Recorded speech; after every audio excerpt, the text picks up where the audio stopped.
Okay, I'll just show you how to delete a mobile from the Bluetooth audio system in this 2017 SKODA Octavia. Actually, first I'm going to delete it from here, make the job easier so it doesn't pick it up. So SKODA, where is it? SKODA not connected at the moment, but forget this device, forget.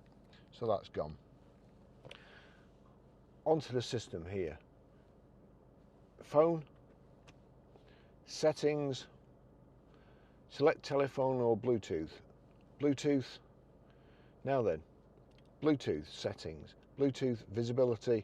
First of all, make sure there's if you can't pair your phone, make sure there's a tick there. Very important. But you go all the way down to paired devices and find devices. So we want paired devices. And you see there, Barry's iPhone 13 Pro, and there's a bin there. Click on the bin. Do you really want to delete Barry's iPhone 13 Pro? Yes, I do. Delete. That's it gone.